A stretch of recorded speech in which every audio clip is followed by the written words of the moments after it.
I would Yeah. have severe alcohol We poisoning. should be, yeah. So we should be on air now. And as I said, very important is we can broadcast for up Don't to get me 8 started on hours. podcast.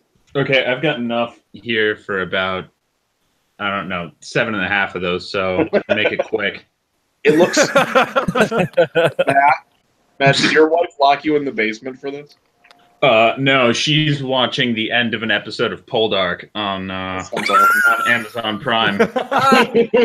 So right. I'm down Like, in the shop. That's where all it is. Go talk to your little airsoft nerds. Go talk to your little airsoft nerds. Let me know when you're done. All right. So for everyone just joining, hi, I'm E House. We have with me, I'll just do the intro because no one ever knows what order to go into. We have Joe, we have Garrett, we have Matt, and then we have other Matt. Why doesn't other Matt say hi? I guess I'm other Matt. Yeah, you're other Matt. Yeah, or Daddy Nylon. I'm Matt. I'm Daddy Nylon. The man behind Engaged Tactical. So yeah, I make a bunch of custom stuff for these tools. He makes fantastic custom stuff, and we have thrown many dollars at him because we look at stuff that we could buy or stuff that he makes, and we go, that. Yeah, no, literally, like the computer is sitting on the sewing table for the brand new sewing machine that I bought with money that was thrown my way by these fools. So actually, I have one of your pieces of gear right here, the sideways subgun rig. Yeah, I really want that Vector so bad. Just do what I do. Trade guns for custom gear. Yeah, well, that doesn't work when I tried need that the with money to Eric. pay for a bachelor party. But anyways. Oh, yeah. There you go. Eric, you could wear the G3 AOR1 Cries. That would fit over anymore. that would fit over one of his arms. He couldn't get that over his head and the rest No, of his actually, torso. technically, No, it's actually the right size. Oh. Mongoloid? Snap. So we Eric actually and I have a are question. not that different in size. I have a question in the chat, and someone ASOG308. Why is it named Engaged Tactical? All right. There's a couple reasons. First off, it just sounds cool, and it was a name that was not taken yet when I accidentally started a small business. The other reason, people may have noticed I capitalized 2 letters at the beginning of the name. When I was in the Navy, I was an engineman, so EN is the rating for that, and I just kind of wanted to rep that, so there you go. Simple enough. That's So cool. actually, that leads into a question I had for you. How did Engaged Tactical get started? What made you start making gear? We brought a dump truck to his house full of money, and he's like, "Okay, I'll make something." Kind of. Yeah. Well, I started making gear just for myself, goofing off. I started playing airsoft when I was actually still in the Navy station in Virginia Beach, and I was playing at Ballahack, where Jelly. yeah, that's the first field that I ever went to, so I'm a little spoiled there. Wow, way to just start up here. Yeah, no, Really. you get that. But the guys that I was playing with were all in Riveron squadrons and SWIC boat teams and stuff like that. So they had all this hyper nice shit, and me being a poor engineman living on a boat, I didn't have any of that stuff, but I did have a sewing machine and a tendency to jerry rig shit. So I started doing that. After a while, I got a little better at sewing. My wife taught me some more stuff about it and how seam allowances actually worked. And then I posted some of my stuff up online. A couple dudes on the old Airsoft Ohio forums when it was still active. Bought a couple things. There's a throwback. Yeah. And the before Evike was actually Evike, and they had a forum on there. I was posting up DIY tactical stuff. And What was your dudes, username on that? I believe it was Homebrew, because all of my gear was Homebrew. I just need to ask: are you the one guy who stole my AK in a trade? No. As he No, slides. I've owned 2 AKs. I've never actually fielded one. Okay. He's afraid to be seen with the one he stole from Lutz in a trade. Yeah, right. Yeah, really. He keeps winning guns at games too, so he keeps having to field the new guns he wins in raffles.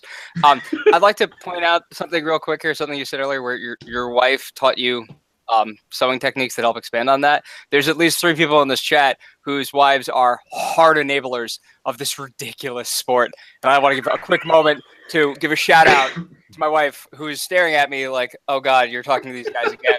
Who lets me spend money on heavy equipment and lets me travel. So shout out to the wife. Oh, I'm sleeping on the couch tonight. Okay, No. so that's how. Is that how Engage got its start? Then was just kind of accidental. Yeah, like I just started making stuff for myself, and a guy that lived nearby asked me to make something for him because he saw that I had guesses, and he sent me a yard of fabric for something that took, I don't know, not even an eighth of that. So I told him I'd do it for him and sent it back to him. He told me to just keep the fabric, and I had gotten a speeding ticket that I had to pay for, and so I posted up that, hey, I'll make you some more stuff if you pay me, and I will pay off my speeding ticket that way. And then a bunch of people took off with that and said, hey, make more. Can you get different colors, different camos? Can you do this? Can you do that? And I said, yeah, sure.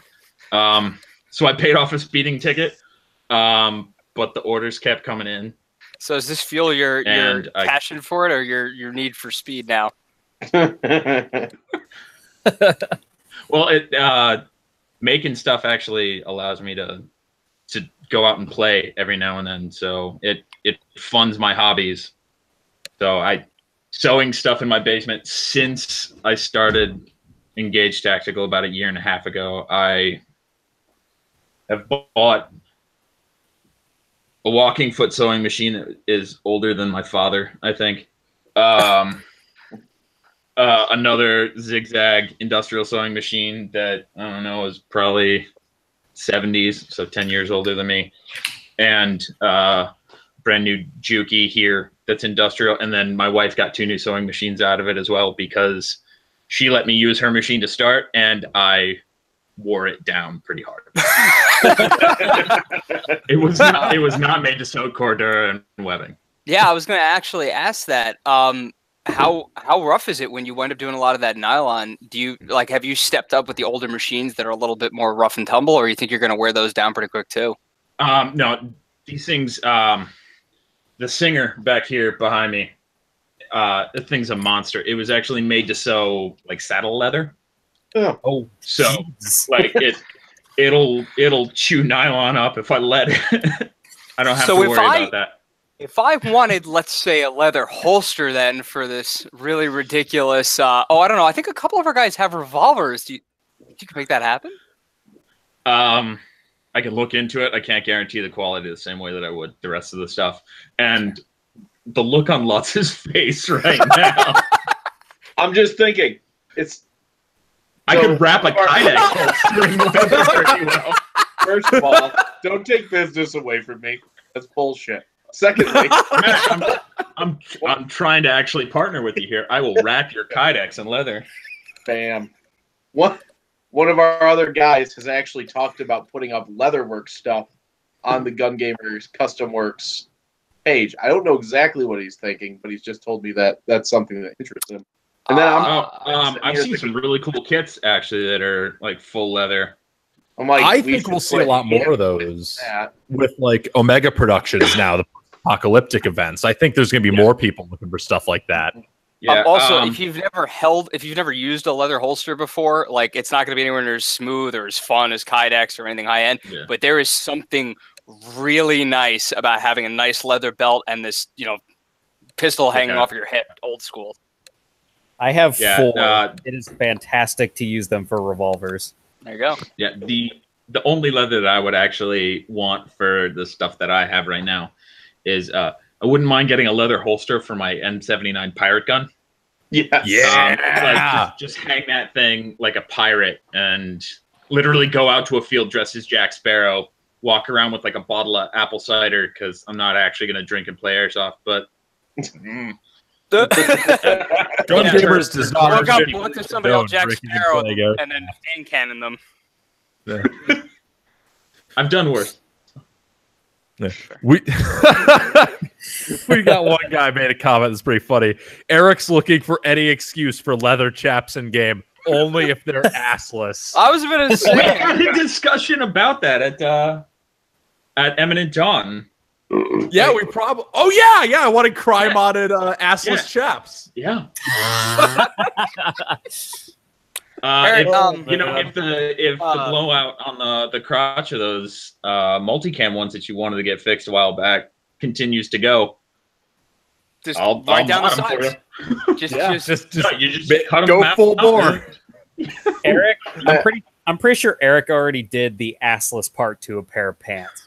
Yes. yeah, and the kneeless It was part at a wedding. It was at Andy's wedding. Oh yeah. It was when I split the shit out of my suit at Andy's pants. wedding. Oh yes, dude. Oh, Okay, that's so it was wonderful. I am a witness. random story, not airsoft related story, but you know what? Screw it. I think this is funny enough to warrant a tell on the podcast anyway. So it was during Lil Jon's Get Low at Andy's wedding. And Got a little when too Get low. comes on, what do? You get fucking low. So I decided to progressively Slav squat deeper and deeper and deeper as Lil Jon kept on commanding me, get low. And eventually I got too low and I just blew out my pants. To be fair, if the pants had held together, your knees would have blown out. So in reality, this is a good situation that your pants took the brunt of the damage. Yeah, my pants Eric.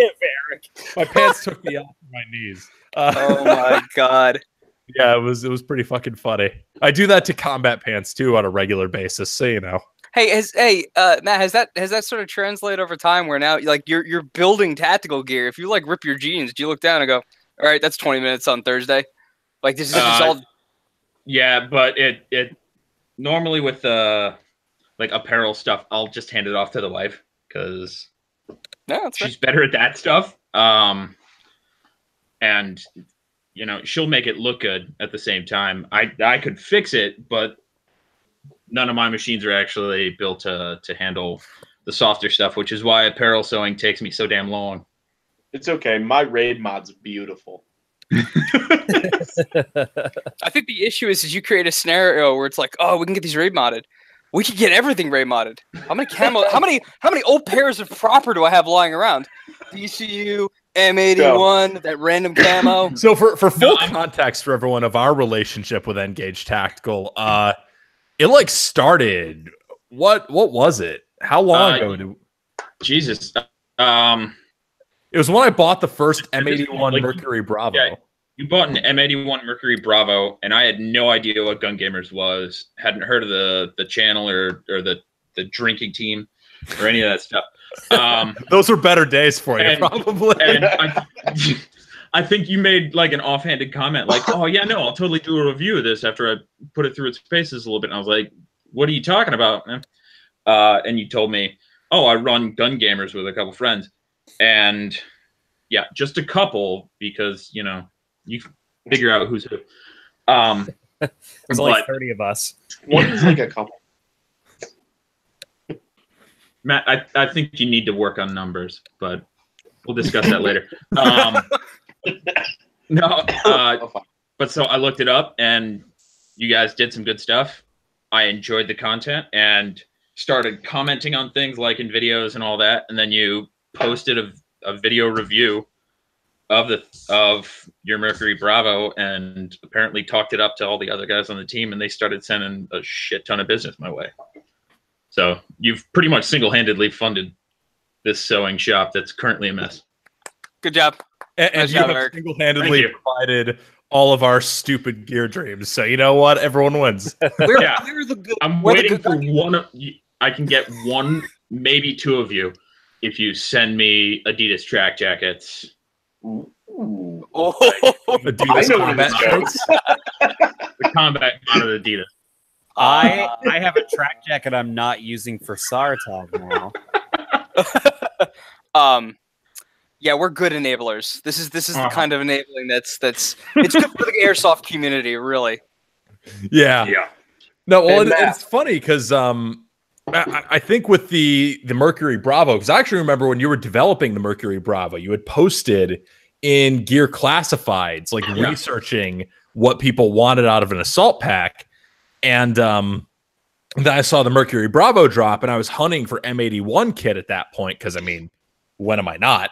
And It's the best. yeah. So there was a question here actually that someone posted earlier that I think is relevant, as I mentioned M81, and it's from Jake Stull, and he asks, "Where do you find your patterns?"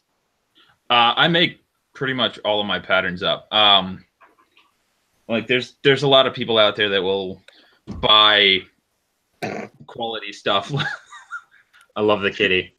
Yeah, They'll buy stuff like Spirit Systems or Haley Strategic and stuff like that, and everyone talks about, oh no, I'll just cut all this gear up and make patterns from it and start producing this stuff, and that's something that I never really wanted to do.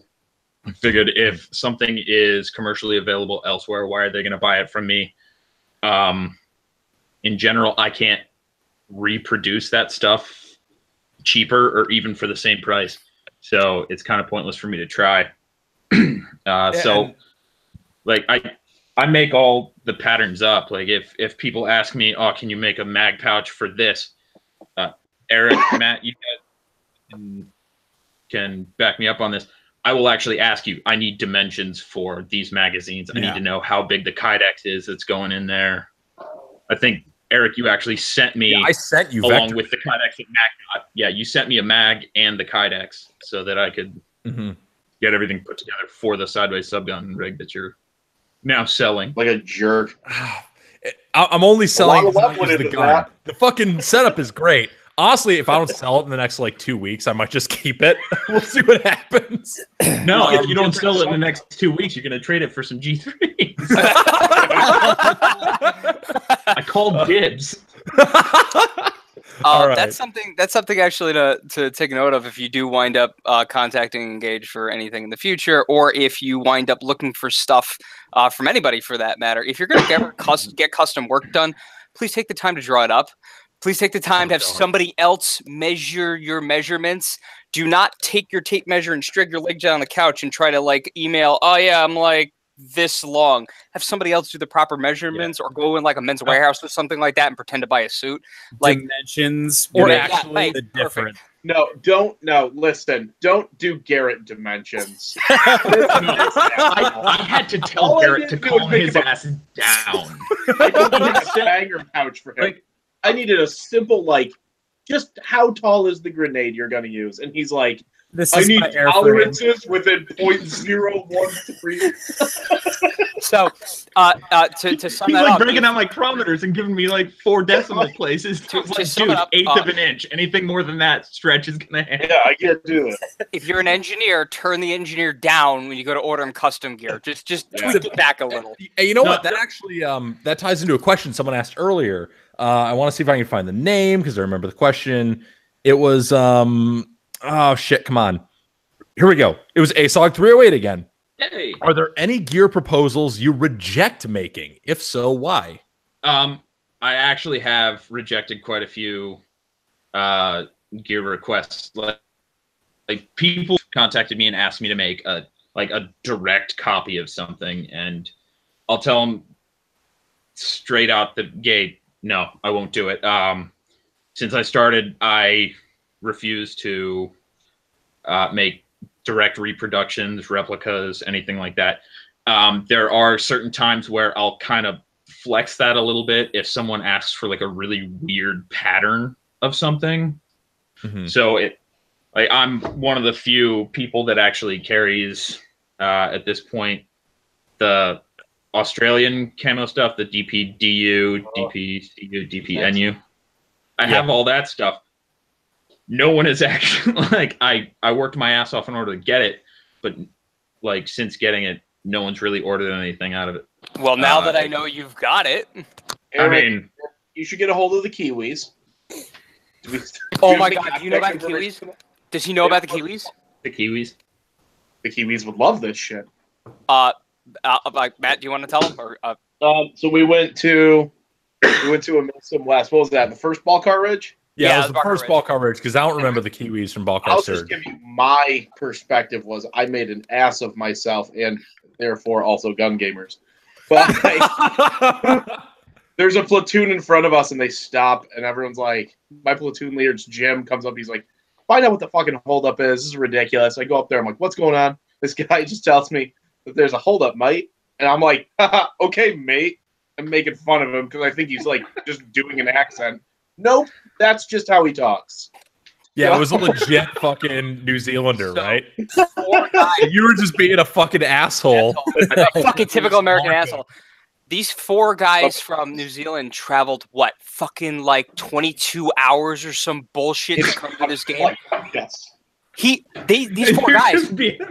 And he's being It's like 40 hours of travel to get from Australia or New Zealand to the United States. For a 3-day game. And Josh Warren's mind was fucking blown. He was just like, oh. But here's the thing, is they were really good. Like, really good. They were annihilating people. And the best part is because their biological clock was off 24 hours or 12 hours. Oh, they didn't want to sleep anyway. They were nuts at nighttime, I bet. Nighttime. And I think somebody gave them nods. Somebody lent them nods. And they were like, hey, can we just... just kill people. Give me credit. Well, he went up to Ski, who was the commander, and he's just like, hey, look, can you give us something to do? He's like, you guys got radios? Yeah. All right, grab a pair of nods and go kill shit. They just went off and annihilated people. There were rumors of the Kiwis everywhere. So everyone it was amazing. So like they would love something like that. They would go nuts for people because I don't know how much they can get their own gear color. You know what I mean? I don't know what the availability of that is. It's like part of the reason it's so expensive and so weird to get gear made out of it is like I think like we have SIF here. They have to turn all of their stuff back in. Like they don't keep their uniforms at the end of it. Everything goes back. And so the stuff that you see online is either reproduction or stolen. Like someone basically hey, it fell off the truck. Come on. Yeah. I know about a lot of gear that's fallen off trucks from a lot of friends. No, you don't. Officially, you know nothing. But hold on, real quick. We have a random question. Is the Aussie camo you have 500 or 1,000 denier? That's the weird thing. This is from CPS Sway. I know what your real name is, but I'm not going to say it because I'm not sure you want me to. Okay. It's 750. That's the weird thing. No, I have some, I think 500 or 600 denier in DPDU. The DPCU is like it's uniform weight, but I laminated it to Cordura in order to provide the strength and durability and all that before stitching it. And then I also have some uniform weight twill in DPNU, so that I would still end up laminating to at least 500 denier. So technically probably 500 and then uniform weight, but laminated. So it's going to end up being thicker. All right. And then Kendon555 asks if you have Pencott Green Zone. Let me cut you off right there. I do in Kydex, just FYI. The holsters and mag carriers. Now shut up and stop interrupting our guest. No. I'm all about Matt selling stuff, like him selling stuff, and if I can match it, yeah. I have a place that I might be able to get some. Like I track stuff down and I keep contacts for places that actually have it. I believe MMI is the distributor for like North America for Pencott Green Zone, and they're not that far away and will actually sell that stuff in small small cut yardages. So I can get it probably. And this actually, ASOG 308 is killing it with questions that lead into broader topics. I just quick shout out there, but because this is actually something I meant to ask. ASOG 308 asks, if you make your own gear, what is your favorite setup? Since you've seen a lot of it, I can't imagine what do you run. So that's perfect. Like what is your personal favorite gear setup? Being a gear maker yourself. Well, actually, I have all my stuff down here, like piled up next to me, because I figured I might end up having to talk about it a little bit. Well, you figured right. Yeah.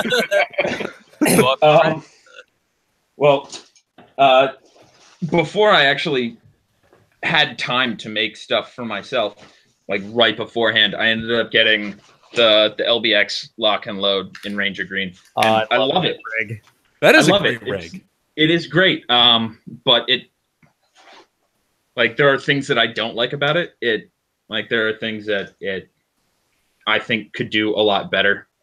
But mostly I don't like the fact that it's fixed for someone else's loadout and someone else's gear and the way that they would end up using it, not the way that I would.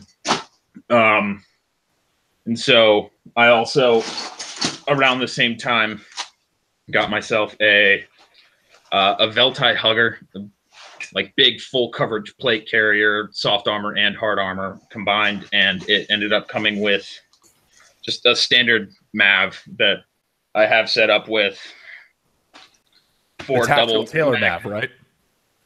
No, this is actually made by Veltai, but it's, derp. It's really just like a molly panel across the front with a small admin pocket in there. But I have I have enough for 10 rifle mags, a couple pistol mags, and a radio on here, which is more than I really need for any game. No, that's rolling heavy, and we all agree rolling heavy is rolling best. Yeah, but speaking of rolling heavy, at Eminent Dawn, just the other weekend. Yeah, we got to hang out at Eminent Dawn. I feel bad I missed you as you were leaving. Yeah, no, I mean, I tried to hang out as long as possible, but game ran over, and I had made promises to my wife, so I was going to keep them. Mistake number.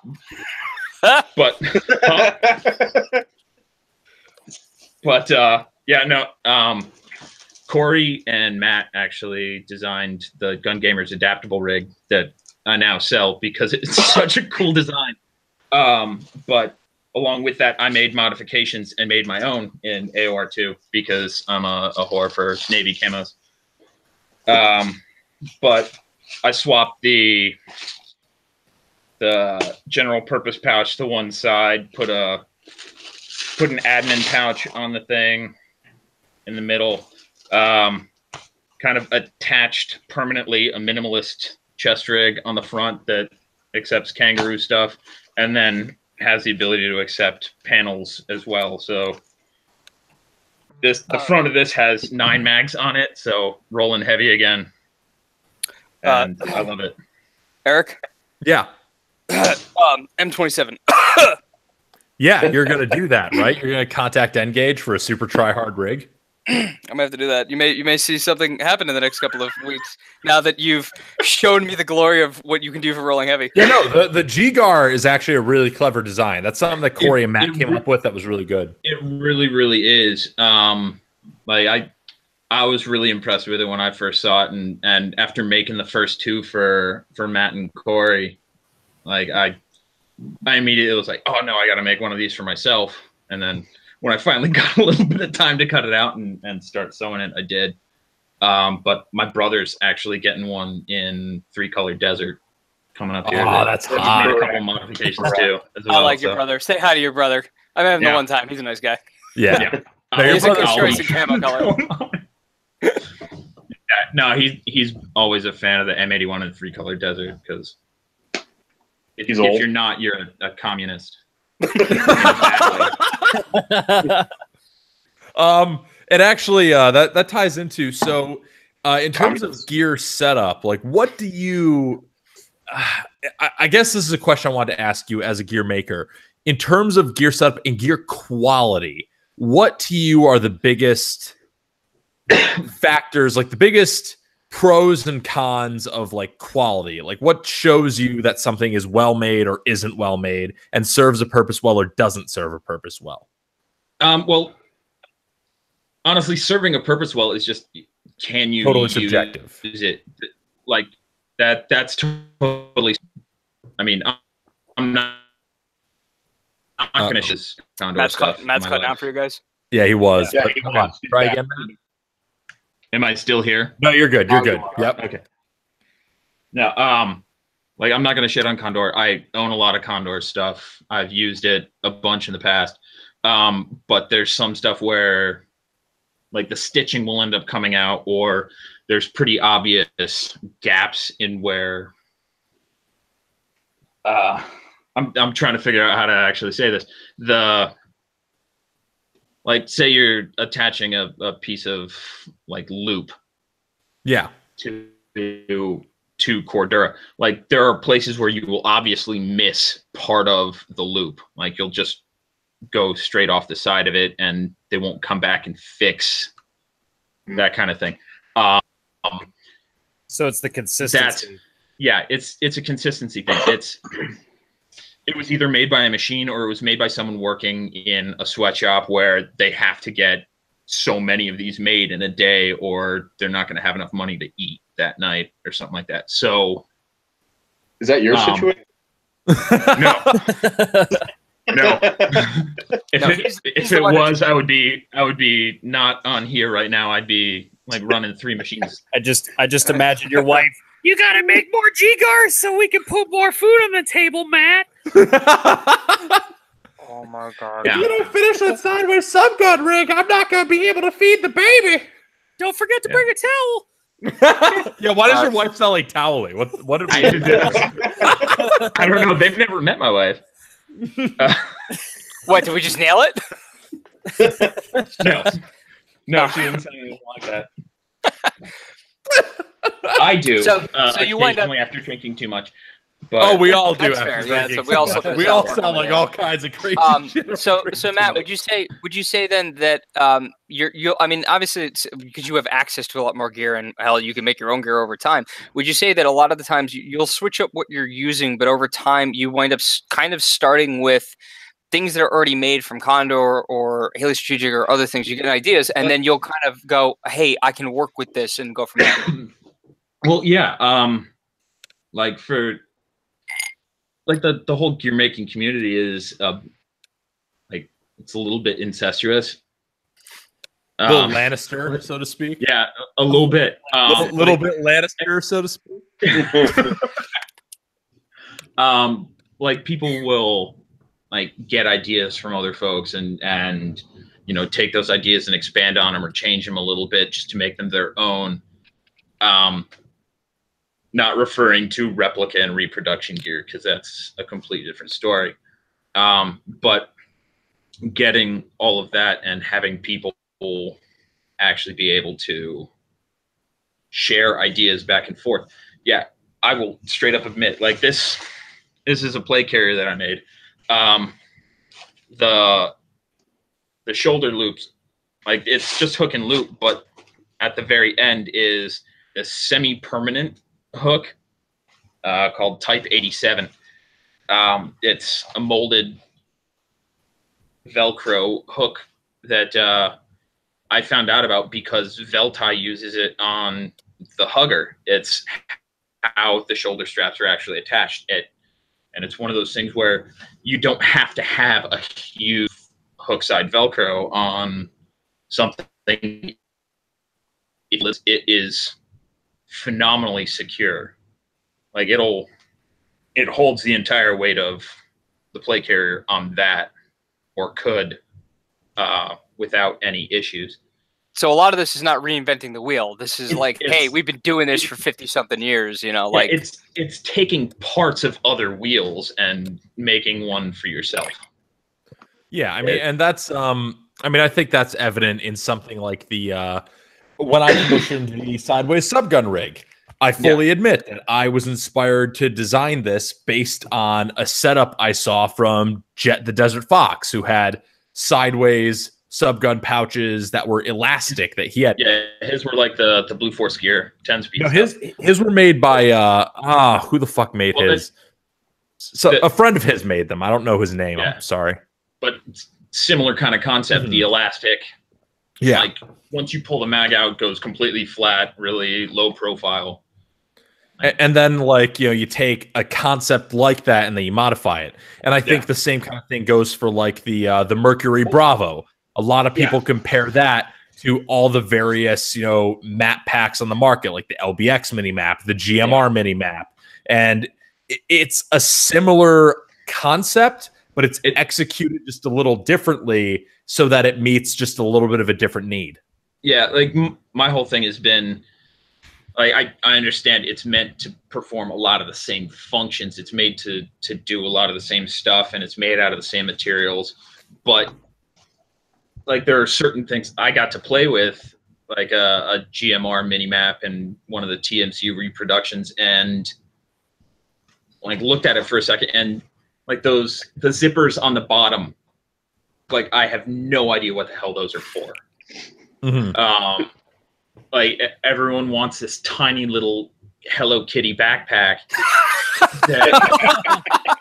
but there's Molly all over the fucking thing to add all kinds of pouches and stuff, hang stuff off the bottom, and all of a sudden the whole point is kind of lost, because if you hang 3 mag pouches off the bottom of the thing and like grenade pouches off the sides of it, and then like you got your air tank sticking out the top, all of a sudden it's taller than the Eagle map that you have just like badmouthed for a year trying to save up money to buy this $500 thing.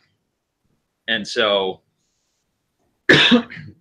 like well, the Mercury Bravo is a little bigger than the GMR mini map, isn't it?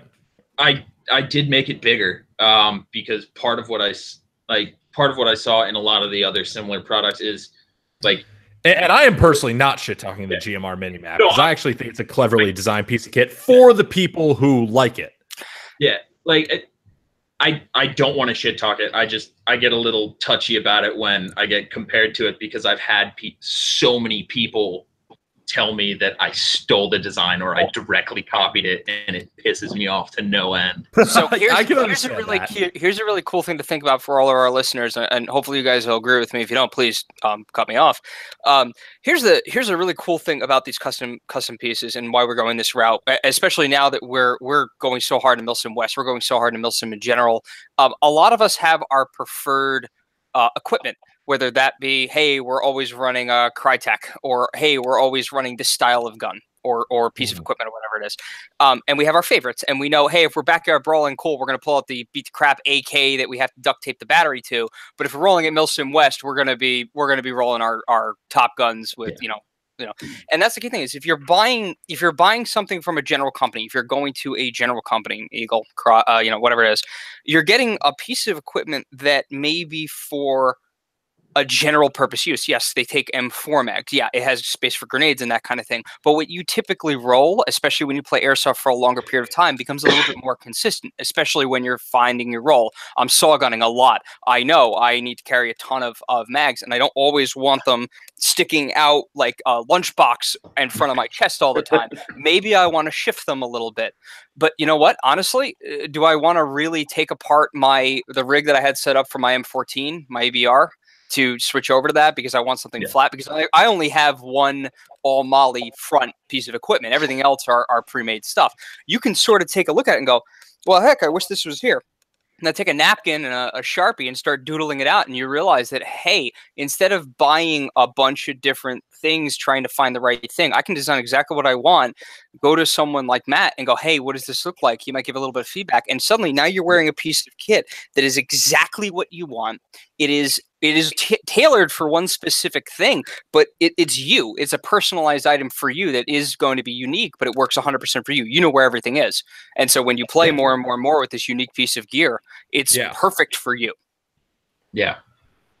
And that's something I find is great with custom gear is because, when I contact Matt and I'm like, hey, I have this idea that fits this very particular niche. Like I just got the QD Mercury Bravo that I'm working on a review on that will get a review. And I think personally that's the best iteration of the Mercury Bravo because to me it's the most practical. It's one you can access without needing to like try to direct a teammate. Hey, can you get this thing out of this part of the bag? It's like, no, undo the compression straps, rip the fucking thing off, and hand it to me. I actually had that issue at Eminent Dawn. I was getting Becca to actually open my backpack and get me water. Like between, like I get shot and she'd happen to be at respawn, and so I'd have her get my water out of my backpack or something. Yeah, I felt like a fool considering I'm the guy that can make anything do whatever he wants. That comes with experience too. It does come with experience. It's one of those things where if you're buying a million different pieces of gear and you're never running something consistently, you never figure out what you don't like about it. Yeah, you know, and then you're at a situation where you're like, "Hey, Becca, can you get my snacks?" And you're like, hey, "I'm making a quick rip backpack now for this shit," you know. Well, I was at Black Hawk Down, the Black Hawk Down game at Ground Zero Airsoft, and I had a literal child, like an 11 or 12-year-old child, next to me while I'm trying to get my nods ready, and there's no way I could tell this kid, hey, can you get this Pelican case out of my bag? And can you get this? I'm like, hey, small child. I don't know what I called him. It was probably along those lines. He said, hey, kid. If I remember correctly, it was hey, kid. No, it was a little dude. I think I called him a little dude. Hey, little dude, can you take my bag off my back? He's like, how do I do it? I'm just like, just undo those buckles and pull the whole thing off. And I had a literal small child able to figure out how to hand me my bag so I could totally get my nods and my tracers ready. Dude, the kid was like 4'1". It was like a Master Blaster situation. He had his his feet braced on Eric's battle belt. He's grabbing this thing and just This kid was as small as I am big, okay? So it was perfect. Perfect. Now, I will add to this too that, you know, if you're not sure about what kind of gear you're after, sometimes it kind of sucks for your wallet. Believe me, talking personal experience, because I'm set up to do a review on the like side embedder expander pouches. I bought 3 different ones before I decided I don't like any of them. Each one of them is 50 make you something that you would like.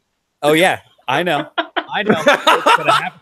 That's the problem. Once you know someone like Matt exists, especially when someone like Matt invades your team's group chat, it's like it's a nightmare. Nothing. You guys invited me. Shut up. It's less funny than really, Eric. That's your fuck up on that one. And that's Shut up, Joe. Well, that's Garrett's sitting there going, "Ah, crap, I'm gonna buy this, gonna buy this." And inevitably, when we're all sitting there, like, because we all armchair airsoft, we all chair soft like 50 to 90% of the time. We're just like this, just like forums. But like you're on there and you're looking at like Evike, you're looking at wherever you go to look at your gear first, right? You're like, I want a new chest rig, I want a new battle belt, whatever you want.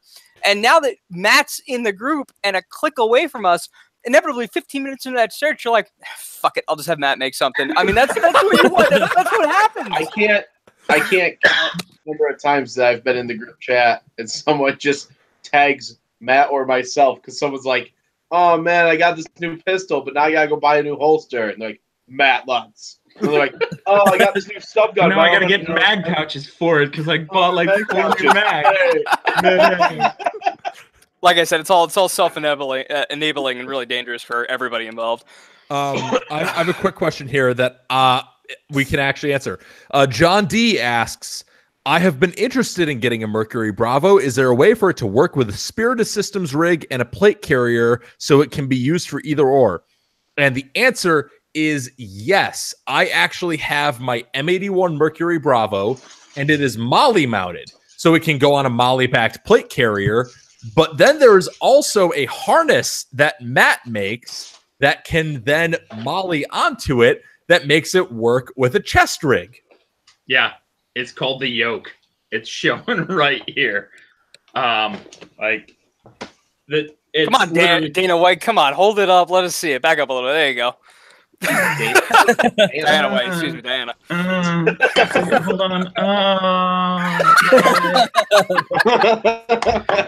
Yeah. So the yoke is something that Matt makes for the Mercury Bravo. I own one, and I used that with my Mercury Bravo, with my D3 and my Spiritus systems for several games this year. And I should really do a separate review on the yoke. I should do that, but I don't know. Time. Why don't you wait a month until you have a pile of extra gear from him that you can just do one review video with?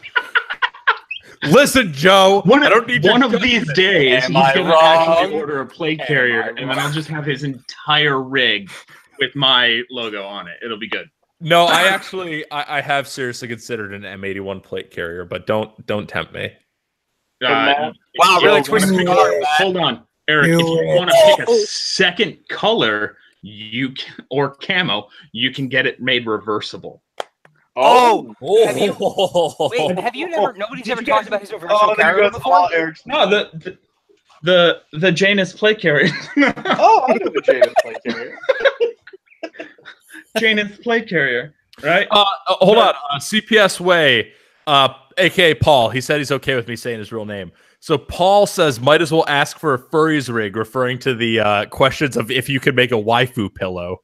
I already spoke for you and said you would. So I mean, that's going to be more of a mod than a creation. I'm literally just going to go buy one of those body pillows and then sew some panties to it. Real question. If I got a large piece of fabric with a printout of Eric on it, would you make a pillow out of it? I live down the street from you, Matt. I live down the fucking road. Eventually, Becca calls him home. Eventually, he's got to go home, and now he can. When he's on the couch, banished to the couch, he can hug his. I can still hug my Eric. Engage Gun Gamers themed Eric body pillow. Yeah, I'll send you some links of places you can get custom fabric printed. If you actually sell an Eric body pillow, I don't know if I can even be mad. I'm a little bit creeped out because I think that might be the best-selling thing that I would ever create. You've already got to buy someone in the chat. Make it with like loop Velcro all over it to really simulate the experience of cuddling my way too fucking hairy body. Yeah, but those are often for this. Those are flipped over. Those are flipped over. So on the front is Eric like that, but on the back is him in the assless chaps. Yeah. Okay, can we? We're gonna move on from that one, folks. Thanks for move right along. We have like the most viewers on the stream right now, of course, too. Yeah, of course. Talking about the body pillow of me with the assless chap. 3 people have said they'd buy it. Hey, I need a new throw pillow for my new house. So yeah, I'm in. Oh my god. Somebody is somebody asking questions in the chat right now? Please, anybody. K-Swag says Eric body pillow starting at $5. No, I assure you that body pillow will be worth much more than that. I mean, it's made out of like 18 square yards of fabric in order to catch. Yeah, exactly. Like there's a lot of fabric there. Yeah, that's a lot of fabric and a lot of stuff. Oh my god, Garrett, I love that picture. That is the right picture. What did you say? You're welcome. Is that the group chat? What did you the lock and load chest rig? Yes, it is. Oh god, is that? Oh yeah. You know which picture it is. Oh yeah. For everyone watching, for everybody listening in, it's on the internet. River City Airsoft page. Look for. Oh, there it is. there it is. Garrett, say something. There it is. Got it. There it Oh, is. geez. Oh, geez. There we go. So for anybody, this is a great point to bring up. A wonderful thing about these chats. We have a group chat that, for those of you that don't know, and most of you do know at this point, where all of this manifests in some shape or another, and that is a product of many late nights of drinking. So I feel like everything we do is a product of many late nights of drinking. I can't look away. People ask, how do you form an airsoft team? Go drinking with your friends. Or That's how you form an airsoft team. You know what? Real quick, I actually wanna go on like a mini, not rant, but like a mini. It's a rant. It's sort of a rant, but it's not like mean spirited. So I feel like it's not a rant. People ask me constantly, like I'll be at games and people are like, how do I join Gun Gamers? I want to join Gun Gamers, and I just look at them. I'm like, we don't recruit. Like that's not a thing we do. I'm just kind of absorbed into the team somehow. I can't explain it. I don't think you guys can explain it. Well, and that's the thing. Yeah, I can. You showed up at our tent at Bad Blood this past year. I handed you a couple of beers. You went, hey, and then we all sat around drinking and talking for like the next 6.5 hours. Yeah, but like, and Eric blacked out. Yeah, Eric and I had some deep conversations that I don't remember. Real emotional revelation. Did Eric ever do a forehead-to-forehead talk with you? We had 2 of them. Yes. Oh my god, I don't remember either of those. So, Gun Gamers, okay. I'm not gonna post any details. So, hey, this is Matt. Matt can attest to this. I started playing airsoft with Matt in like 2000. Hold on. The bombastic badass says you're gonna turn a bunch of kids into alcoholics with that team logic. It's fine. Which, you know what? You're not wrong. Okay, Joe is a can bad drink example. ginger ale Don't and listen root to beer. Joe. Let Joe After finish beer. the story. And you'll see we're teenage alcoholics. Oh, that's true. Oh yeah, Matt and I actually lived together for like what, 8 months, 7 months, something like that. That was Long enough for you to be in a dryer. I was in the dryer for only 5 minutes, but that's another story. Oh my god. Yeah, no, I was 19 and Matt was just like, come join our airsoft team. And I was like, yay! And he goes, oh well, and yeah, that was the thing. But Matt and I have been playing airsoft together since fucking like 2006, 2007. The original one side of the team. For a little history lesson was Executive Outcomes. This is back in the Weinel, Western New York Airsoft, way the hell back in the day. And so I was playing with Matt and all of the friends I made through them, and we were our own group. Eric had his group of guys. Ian. I personally started playing around like 2007, and like Lulsoft started as Executive Outcomes was on a break. Right. Yeah. We started in like 2011, 2012. Yeah, we just had to take a break and find ourselves. Yeah, like what did you find? Well, a degree. I found a degree. That was nice. Alcoholism. A little bit of alcoholism, but no. Like so there was Lulsoft going on, and there was Executive Outcomes going on, and there were a bunch of other, and there was like little certain people in the group that were just kind of like random people that we knew that we played with that didn't really do a team or the other. And then we did. Was it? What was that? Red Storm East. Red Storm East. It was the first game I blew up one of my knees. Exactly. It was one of those weird things where I recognized Kyle. I knew Kyle. I was like, I know you. And then they're like, oh yeah, we're from Rochester. Well, because you guys had you just gone to one of the Hunters Creek games, or was it after? I had been. Well, yeah, you had been to Highlander. I went to Highlander, and I recognized Eric in the parking lot at Red Storm. Because you were scared of me. Because I was frightened. You are a very tall, imposing gentleman the first time you meet me. Meanwhile, I walked up and I was just like, nice tits. But I come up to Eric's nipples, by the way. I come up to Eric's nipples. So we showed up as a little group, Executive Outcomes, and Lulsoft was there, and we all recognized each other. And we went, oh, why the hell are? And we're both on NATO, so we're like, why the hell aren't we playing the whole weekend? So we went out drinking that night, and because that's what you do, and that's it. That was it. That's how Gun Gamers got started. We recognized some other people that we sort of knew. We hung out. We had fun. The Gun Gamers like channel and media project had been going by then, but it was myself, Kyle, and Ian, and then Garrett got rolled up into it. Joe got rolled up into it, and then like Matt got rolled up into it, and that just snowballed of like a shit ton of people, and then it turned into like the whole team became Gun Gamers, and now it's just this mess. Now it's a cult. That history. Now it's a cult. I want to bring up how I asked that we take this to the next level and become one group, and you turned me down. I did it. Proposal. And then 6 months later, when it was your idea, suddenly we're on board.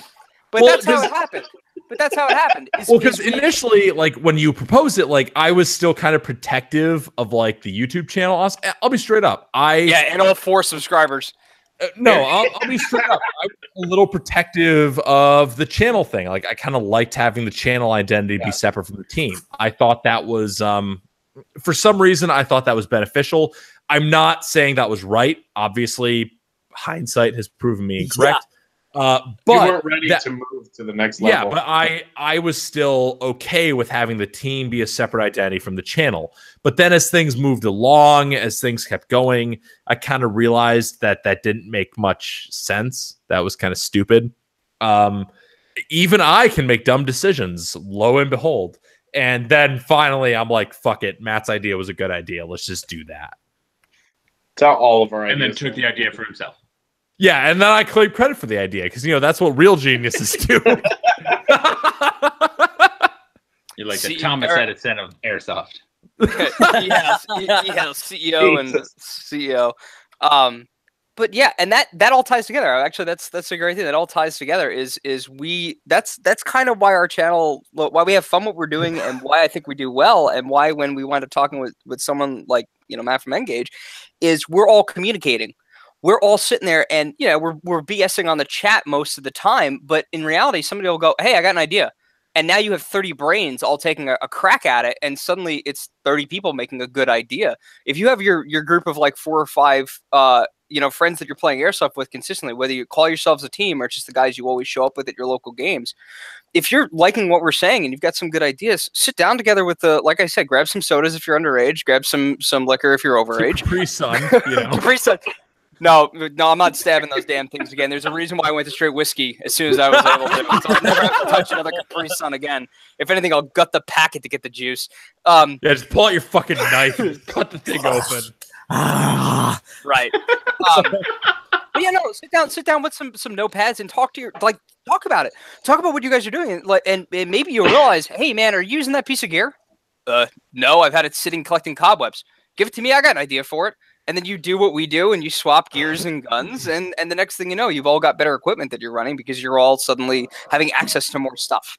Yeah, or you're actually running equipment that, you know, makes sense for your purpose. Makes sense for you, or like someone didn't have something that they needed for their kit, and you can help people out. Here's a question I'll propose. Is having a large airsoft team basically functioning trickle-down economics? Like, let's not get into that.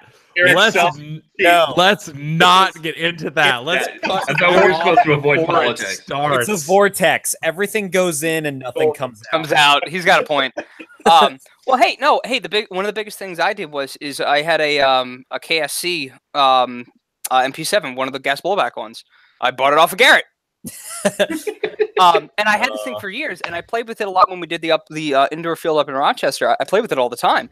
I love that gun. It was snappy. You could rip a full auto mag out of it. It would lock back every time, and it was just fun to shoot. I haven't actually fielded it in 3.5 years. It was just really just sitting there. I would occasionally, you know, shoot it in my side room, have my wife yell at me because it was loud as hell being a gas blowback gun. But in reality, I wasn't using it. Corey really likes MP7s. He shot it and really liked it. You know what I didn't have? A really good AEG. Corey traded me one of his Crytex because he had another Crytek that he didn't need two. He traded me that for that. Now he has a cool thing that he can use up at RCA when he gets into tight areas, and I have a consistent AEG that I get to use when all of my gas guns break. It's just a big circle of life in the airsoft group. Yeah. So Matt pointed out that we're getting a lot of really good questions, and I want to take some time and highlight those. Matt was pointing them out. Matt, what questions did you want to tackle specifically? Okay, so I got some like good ones and then like a couple funny ones. So let me ask this one first. The funny one first. Absolutely. So okay, we'll go with the funny one first. This one is, hold on, let me see who it was by. I just want to like actually credit where credit's due. Cosmo Airsoft asked, can you do an American flag pattern battle belt? 1 second.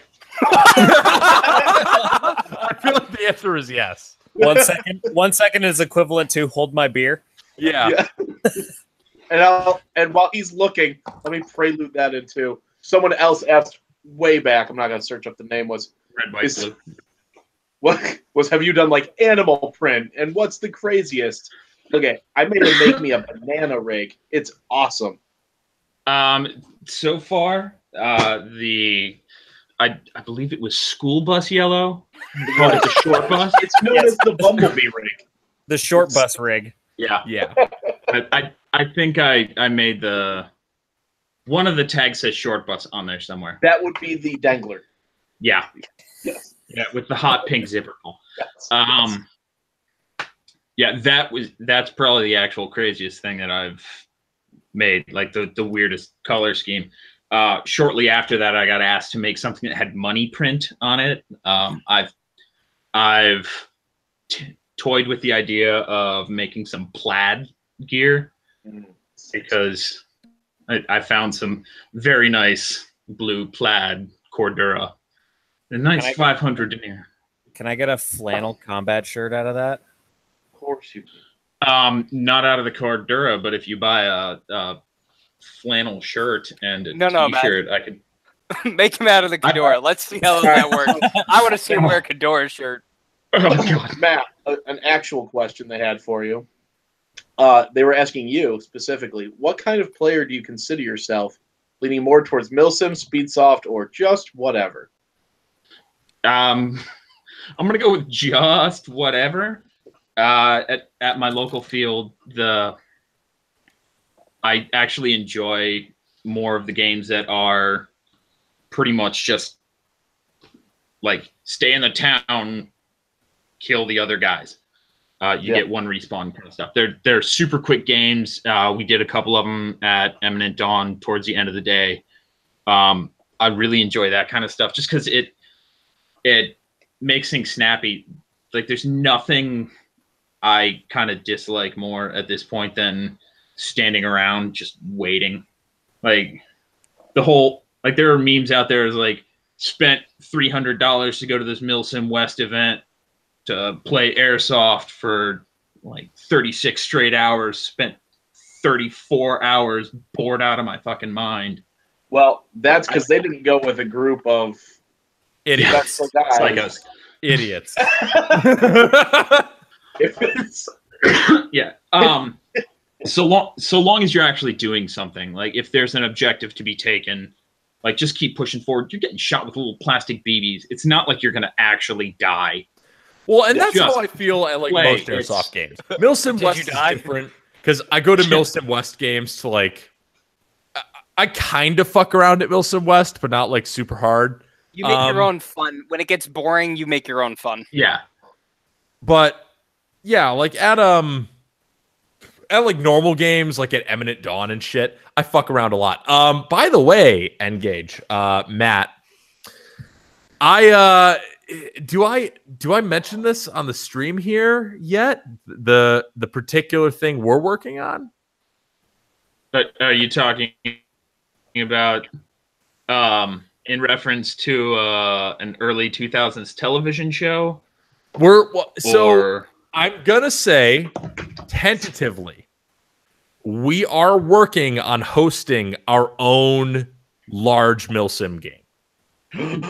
Where and when is in the works, but Gun Gamers is working on hosting its own large Milsim game. Matt Hayes' happy face. You need to tell me where and when. You will see where and when, Matt, because you're in the chat. We have a preliminary idea. Amped has an idea for a game we're going to help with, but I have an idea for a game we're going to do on our own. Nothing broke Eric's ego harder, longer, and faster than running his own game and being in charge of everything. Listen, and micromanaging the shit out of it. Hey, Joe, if I didn't run good games, my ego wouldn't be so big. Yeah. To be honest, Kyle runs good games. Eric's just there. Oh yeah. Okay. Matt, next time you need to be a member of Dadbod Squad, I'll remember you said that. Dadbod Squad ruled that game. You know we did. You're right. Dadbod Squad ruled that game because I designed that game, motherfucker. No, because I designed a fucking hidden holster that allowed everyone to murder every team. It was awesome. Anyway. Gun Gamers is working on its own Milsim game. I'll give you a hint. The location is in the Northeast. Oh my god, you cockies, just say everything. just say what you're going to say. I'm not going to say everything. I'm not going to say everything because I want to get everything totally squared away before we like make it a formal announcement. But yes, we will be making our own Milsim game. And Engage, can we count on you? You got to come to it? Well, depending on when it is and how things are going. All right. Well, I will be there at least in spirit and possibly with swag. You'll be there in like 95% of the fucking gear we're going to be wearing at that game. Are you kidding me? No, that was the craziest thing. I showed up to Bad Blood, and there were dudes on your team that I didn't even know were part of the Gun Gamers that had bought stuff off of me. And then I look around, I'm like, I made that, I made that, I made that, I made that. Joe, I think you might have been the only person on the team that wasn't sporting some gear that I made. And the only reason why is because at the time there was a... Oh, no, this is okay to say it this way. There was a baby in the works, so I had no extraneous money. However, there is the one short chat that I did have with Matt was about making a set of infant 0 to 6 month old M81 onesie. If you do that, I'm also ordering one. Oh no! Our kids are definitely going to be. We got to get different camo patterns for everybody, though. I don't know if we can cry mod them though. He's not crawling yet. I don't listen. He already made my kid an M81 chest rig. It's awesome. Okay, so you get the M81. You get the M81. I'll get the DCUs. Can you do cry mod knee pads that are like that big for the baby when he starts crawling? Dude, you just have to knee pads. Just cut the kneecap off of like a Gundam model or something like that. It'll be. No, what you do is you buy the elbow pad and you mod the elbow pad. Right, yeah, like the real ones. Yeah, that's the only reason why I didn't have it. I've actually I've been talking with Eric and Corey about designing my own chest rig. And talking to Matt about that. That's a long time in the running though. But again, the reason why I'm doing that is because I've been running my D3 forever and I love it to death, but the DV does not let me roll heavy enough. And so I kind of want to take the D3 and make it a D4. I want to go to the 4th dimension with my D3 and carry. I've already got a few solutions thought up for that one. See, perfect. I've built. I don't actually. I think the only one I have on me right now, the minimalist. Like Kyle got the expandable minimalist. I had someone else make one. This one's going for more of a speed soft. No way. Speed soft camo? Hot pink? Speed soft camo, like hot pink. You can make anything that people want for whatever their purpose is. That's crazy.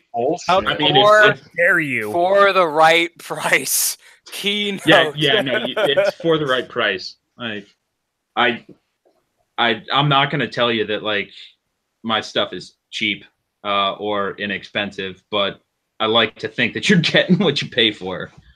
I got my money's worth out of that airframe helmet. Are you kidding? Well, I didn't make the helmet. I just put the cover on. The cover on it. Can you not make Matt make stuff that makes him think about not making stuff anymore?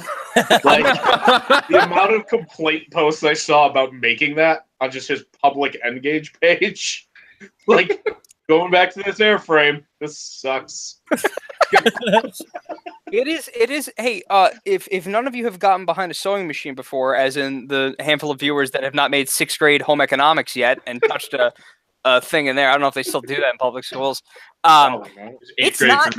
There you go. It's not fucking easy. It's not fucking easy to do any of that shit. It's one thing to sew like you rip your pants and you put like a little crappy sewing in there, or you just like take a piece of like polka dot thing like an old Raggedy Ann doll and slap it over and sew it down. That's one thing. To actually sit there and stitch out pieces of gear that are going to line up together and actually sit properly and not be completely cocked to one side when you put it on somebody, that's a whole different ballgame. You are paying for what you get with this stuff. Just to stroke that ego a little bit more, because Thank you. But it's true. That's that you are when you do get tactical gear, when you get custom tactical gear, understand that you are going to pay more of a premium for it because it is not coming out of a pattern that necessarily exists in a shop, and it's somebody who's done the same thing over and over and over again. It is going to be a little bit different every time. Yeah, like I mean, even the stuff that I have that is kind of semi-standardized, like the Mercury Bravo, like the various iterations of the minimalist and things like that. Like there are certain pieces that I can cut those out like on a whim kind of thing, but then every little bit I make it so it's customizable so you can get it to do whatever you want it to do, but every little bit of extra adds some price because there's materials to take into account, there's time, there's designing stuff, there's trying to figure out whether or not you want the zipper to go 2 different ways or just the one way. How much does a cigarette pouch and a dangler cost, Matt? Because I know you made one of those. You know what? I don't even know off the top of my head. Can I just get an LBV of all dip pouches instead of mag pouches? Can I just get dip pouches? Just dip pouches. Just dip pouches. I'm sure I could figure something out. Although I would ask you to fill them, at least half of them, with that ground up beef jerky stuff, so that you're not setting a bad example for kids. Oh, that's true. It's just like, hey, what are you doing?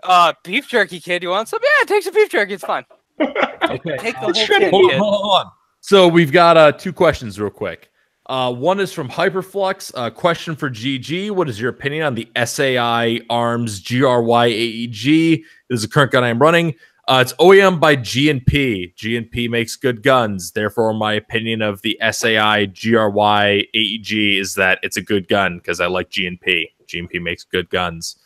Unless you fired one, it's probably a good gun. I mean, I've never had bad luck with G&P. Excuse me. Pick one. I haven't either. But yeah, I've never had bad luck with G&P. They're usually pretty bomb-proof. I know a guy that has the salient gray, and he likes it. Yeah, I mean, they're usually pretty bomb-proof. No, you just don't. Yeah, like don't do anything stupid. You're paying. You're paying a pretty good price for it. You're paying a premium for it because of the SAI license and the crazy ass rail, but it is still a G&P. Like even regular like bare bones G&Ps are going to be in that $250 to $300 range anyway. So then Braden Nesbitt says, just picked up a Polar Star Scar H and can't decide on what to run. Been using a JPC and want to change it up. What would y'all recommend? I would recommend you contact. Yeah, funny you ask. I would recommend you contact our friend Matt from Engage Tactical and get a custom load-bearing solution for your Scar H magazine. I'm Commander Shepard, and this is my favorite store on the Citadel. Yeah, I'm Commander Christ.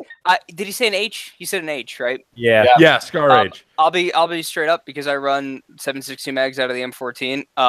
I actually am looking for a custom solution for this. I absolutely hate the 7.62 mag pouches that are out there right now. I hate the chest rigs. You'll wind up, if you look at a lot of the chest rigs that are available right now, or even when you're doing a plate carrier and putting rigs on there, you wind up running out of space. They're just wide enough to suck so that you can't quite get 3 in a row, or you'll see a lot like the what is it, the DC3H has how many mag pouches on that? 4. That's 4. Okay, that's 4 way across. But like it sticks. If it does stick out a little bit more than your D3, you wind up running out of real estate space. You're probably better off doing something custom from Engage, for example, because he could make something that actually will fit your size a little bit and get your mag pouches in the right spot. That's the issue I run into with Scar H mag. So, like I recently picked up a couple M14s. I have for a long time actually been in love with my FAL. So I run a lot of the 7.62 stuff. I brought the FAL to Bad Blood. I didn't take it out of the trunk of the car. You didn't tell me you had okay, Matt, sorry. You know about my love affair with that gun? Do you know about that love affair with the gun? It comes up once in chat. Yes, we know, Joe. Does he Joe, know? I have an FAL now. Joe, we Courtney has an FAL now. Matt has a FAL. Where's yours? I'm waiting for the gas. I'm waiting for the gas version. Yeah. I actually have mine Polar Starred. I dropped a jack in there, so. So what you were saying. So the bombastic badass asks if we can get a Gun Gamers discount code for Engage Tactical. Hashtag full price. We pay full price, so you do too, I guess. But straight up though, we actually do pay full price for Engage gear. Yeah. As much as I would like to give out like discounts and run sales and stuff like that, I'm not near big enough a shop at this point to be doing that, especially with like custom gear and things like that. Just trying to build something from scratch. Unless I can batch something out, like if you and your entire team wanted to get 10 of the same rig, I'd be able to cut you a deal on that, because batching things out, setting up operations where I can do the same thing over and over and over again, that I can actually drop prices on. But as of right now, what I'm hearing is Gun Gamers needs to get together tonight and plan a new rig. Yeah, no, the updated Gun Gamers adaptable. Yeah. So real quick though, being a small business person myself, some people know what I do for a day job. I'm not gonna go into it. But being in a small business myself, like a lot of people want to ask for discounts. A lot of people want to ask for coupon codes and shit. And what people don't get is when you're not a major manufacturer or a major distributor, any little discount really fucks with your bottom line and really does bite into your margins on stuff. And you might, even a 10% discount might mean you're not making any money. Yeah, it's one thing if you know you're going to sell like 100 of them and you can offer like, I don't know, 3 different customers 10% because you know you're going to make it up somewhere else. But if you're only making like 3, or if you're only selling 3 or 4 at a time, or even 1 at a time, every feature that you get onto a custom solution costs money. Yeah. Unfortunately, that's and time does cost money. Time. And that's something people forget about. And I'm much that part. Yeah. And I'm like a knife nerd too, as well as an airsoft nerd. So I see this with the custom gear market. I see it with the custom knife market. People forget that the time and the tools and the knowledge of how to do things, those all have a dollar value. So people think, oh yeah, I could buy the same steel this knife is made out of for $20 and make this $150 knife myself. Okay, you could do that. But then you forget the fact that you need a $500 grinder, and then you need a $150 heat treat forge, and then you need to pay for the belts and the propane that you use to do that. Then you need to pay for the handle material. And even with nylon, maybe the amount of nylon going into a product is small, but the amount of time and knowledge and thread and tools going into it is significant. Here's a relatable example. Most, or at least people that I've talked to, will go to airsoft techs to get their guns worked on or get something repaired or something like that. The hourly rate that they charge for that is not just, usually it's not because it's, you know, somebody making minimum wage. Usually it's somebody that has the knowledge that you don't want to do it yourself. So you're paying for somebody's time to do it, and you're paying for their knowledge to know that they're going to do the job correctly. That's why I've seen techs, they're not afraid to say, okay, my hourly rate is $25, $30 an hour. And to some people, that might seem like a lot of money when you think about like minimum wage is just a touch shy of $8 per hour at this point. That's a lot of money, but you're paying for someone's experience to know what they're doing in order to accomplish a task that you don't feel comfortable doing. Because it's really easy to look on eBike and see all these parts listed up over there and say, oh yeah, I could, you know, install this, you know, install a piston or whatever. So I've made that mistake. So real quick, Marshall _ asks, first of all, he apologizes. Tell Engage I'm sorry for my project flooding his basement. And oh no! Oh shit! And then he asks, has Engage gotten back from the flooding yet? I am back-ish. I'm not taking on new orders yet because, like you said, my shop down here did flood. We got a 1,000-year storm. Something like 4 inches of rain fell in less than an hour and a half. My basement filled up with like 8 inches of water, destroyed a whole bunch of stuff. And then one of the projects actually that was stored on a low shelf washed off of the shelf and then down the floor drain and slowed. What? Yeah. But No, what? like I miraculously lost one project. But it washed down a floor drain and it prevented some of the water from getting out. So so it made things even worse. Yeah, it slowed stuff down. But that I am back. I'm trying to work back through the backlog that I had before the flood still.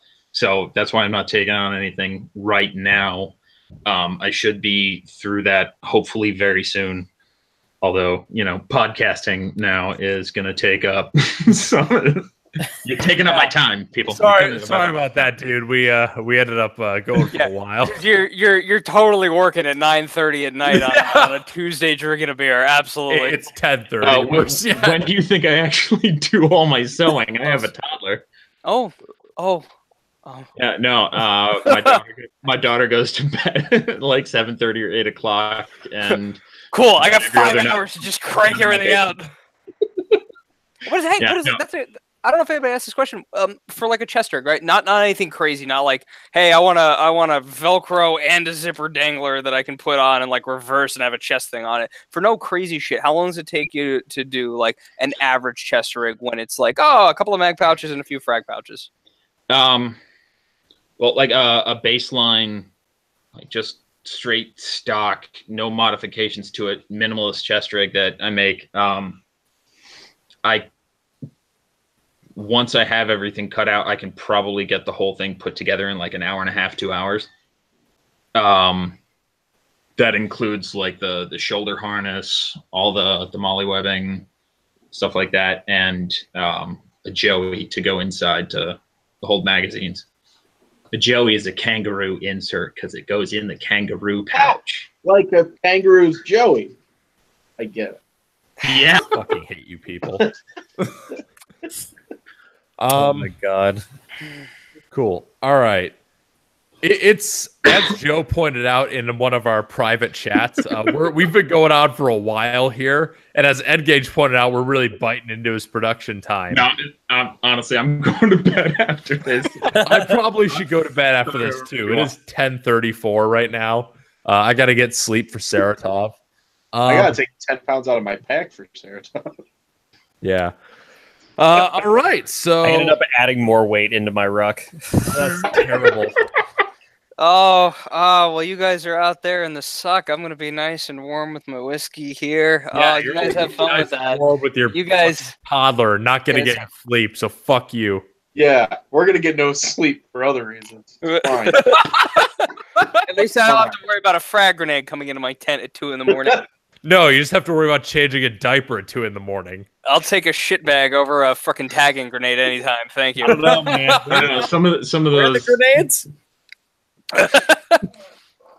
some of those baby grenades are a little bit more hazardous to your health than He's only 7 months. He's only BB 7 months. frags. He hasn't quite gotten on the full right. solid foods yet. Before we depart, I have one last question that I think will be funny to end on.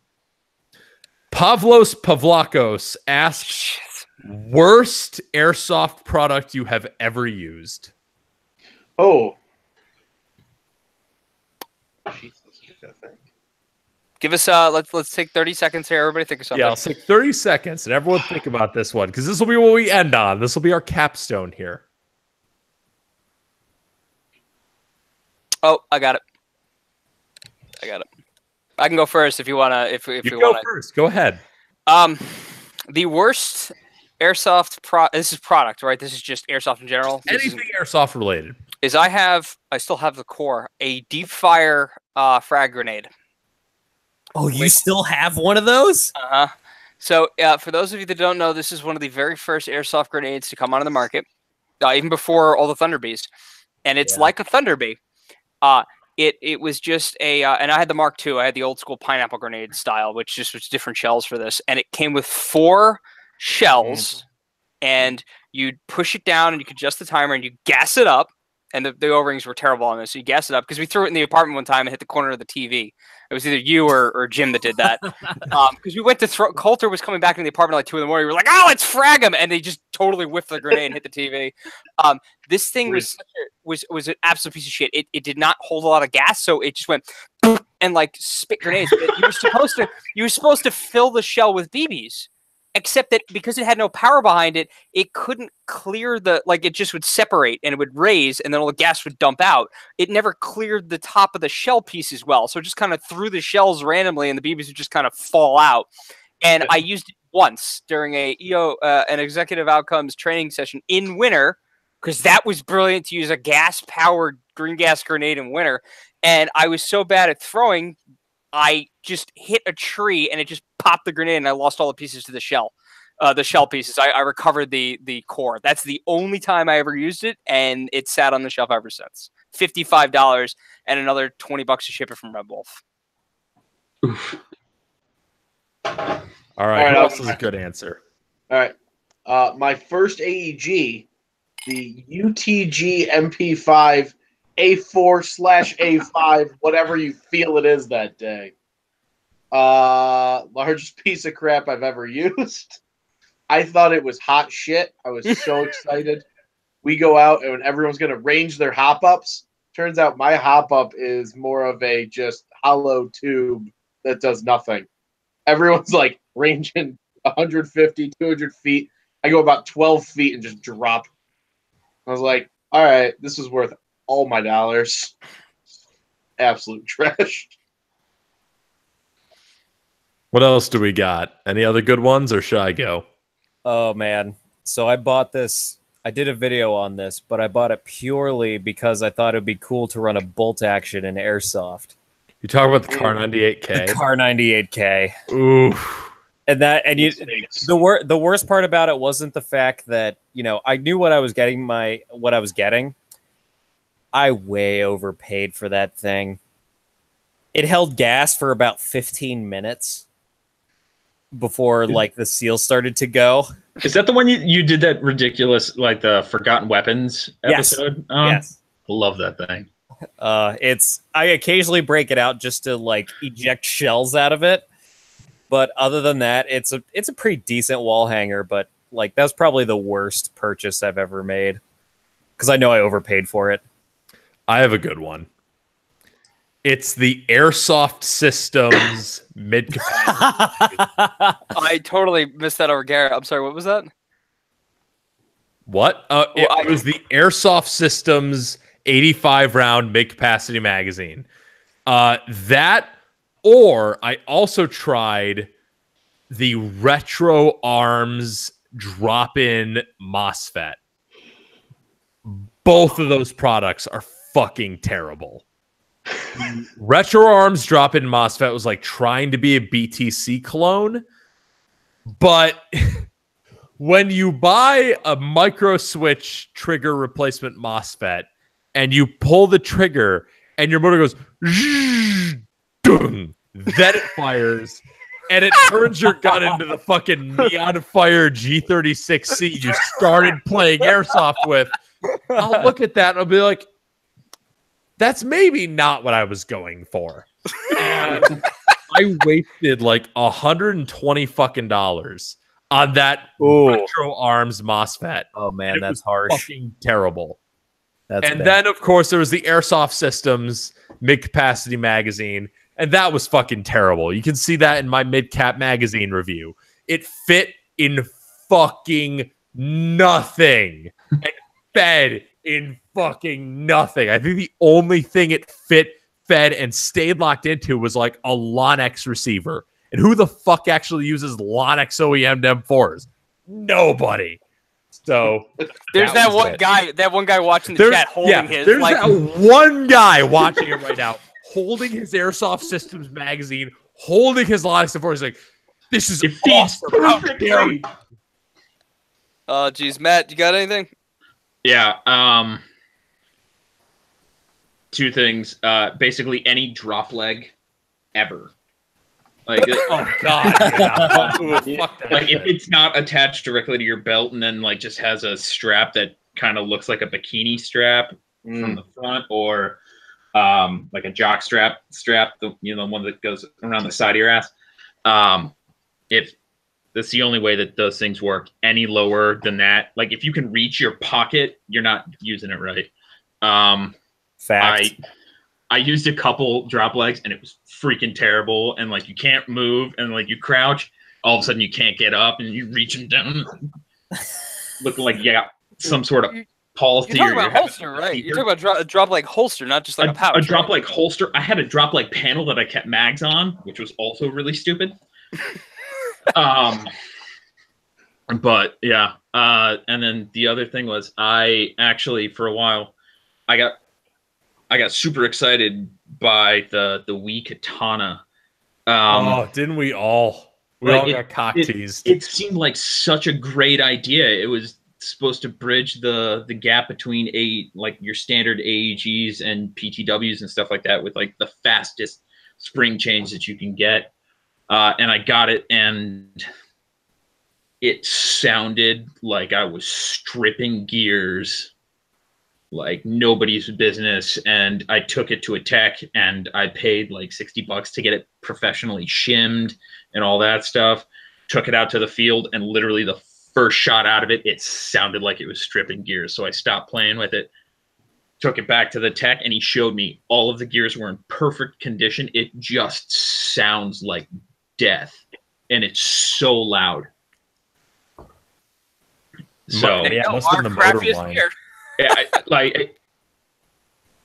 I replaced the motor. Like the motor got replaced on it, the whole thing, but it just would not make a normal AEG sound. Which one did you get? They had a couple of different Katana series. They were all the same gearbox and shit, so it doesn't even matter. ICS did the split gearbox concept the best anyway, so whatever.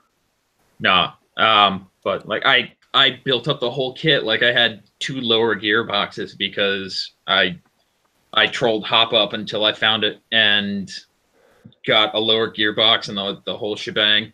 And then I also built up the kit where I had all 3 of the pistons so that I could have the same gun shoot CQB, field, or DMR, and it just never lived up to any sort of expectations. So. All right. Now for you, Matt. Well, I already did mine. Did you do yours? I don't remember. Yeah, did mine. All right. I am... Go home, Eric. Eric's drunk. What about Eric? I've had this many. Jesus Christ. All right. Anyway, so I guess that will do it for this podcast. Corey says, "Notice me, senpai dad." Hi, Corey. Hi, Corey. Hi, Corey. Eric, I believe he was talking to me. I'm his father. Whoa. During the week. We're about to have a custody battle up in here. We already had the custody battle. I'm his father during the week. You get him on weekends. No, you get him on weekends. Oh, I get him during the week. No. God, there are people that might have divorced parents. No, we are not doing this right now. We are doing this Tomorrow. Tomorrow. My cat says goodnight. We're done. Do the closing. Anyway, thank you all for watching. This has been quite the shit show. We hope you enjoyed it. But I've been E-House, and then we've got the rest of these people do an outro. I'm Garrett. I'm Joe. I'm Matt. I'm also Matt.